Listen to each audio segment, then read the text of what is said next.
Rye, what are you doing? Desi walked into the room, his broad shoulders not fitting between the boxes that were neatly stacked in the room Rye was in. He had a system, and it was a simple system. The shit he needed now was over by the door, and the shit he didn't need was in the back of the room. The only problem was Rye couldn't find the shit he needed now. "Looking for the documents," Rye replied. "In this mess?" Desi sounded unsure. Rye rolled his eyes. He could find it. He was sure he had put it in the pile under the box closest to the door. Rye moved back to that section of the room. He had checked when he first walked in, but had had no luck. A second time would probably work. There had been plenty of times in the past when Rye overlooked something the first time. He moved one of the boxes to the back of the room, knowing he wasn't going to use it soon. "Found it," Rye announced. "Are you sure?"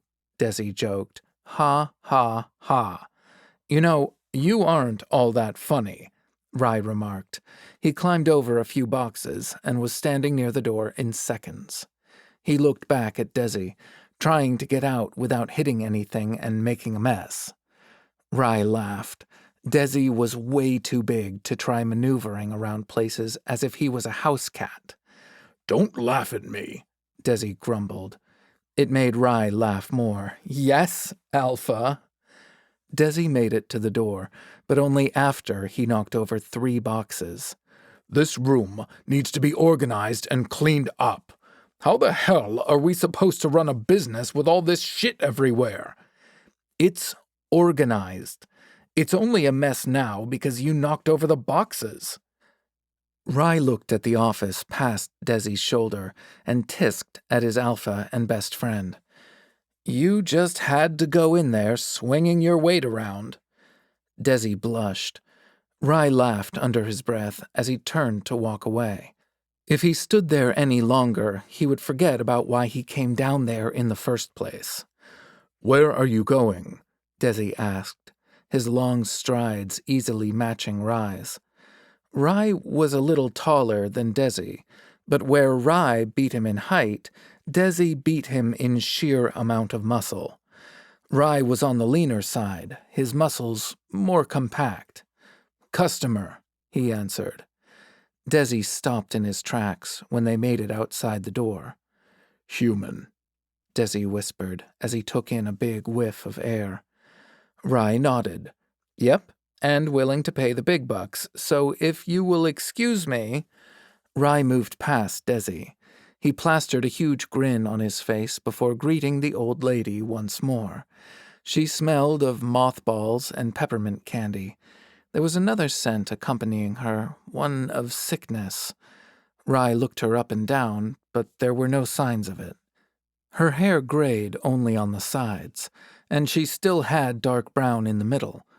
Rye was tempted to ask her if she dyed it, but because he was a shifter, he would have been able to smell the dyeing chemicals. "Welcome." He directed the older lady to the chair that sat across from his desk. He pulled the chair out and waited for her to sit. She blushed. "What a fine young man," she whispered. It had Rye's face heating up and most likely turning red. Rye smiled and moved back before having a sneezing fit. The smell of mothballs was stronger closer to her. He moved to his side of the desk, half tempted to go to the other side of the room, but it would be rude, and Rye was a professional. "What can I do for you?" The older lady's frail hands shook as she grabbed her burgundy-colored purse and frantically searched through it. Tissue and peppermints landed on Rye's desk to clear the way for whatever the lady was searching for. Rye was sure it would be a photo. Most people who came into the office seeking their services had a photo of exactly who they needed found. There had been cases when they didn't have a photo, but it made the job harder. A photo guaranteed an easy find.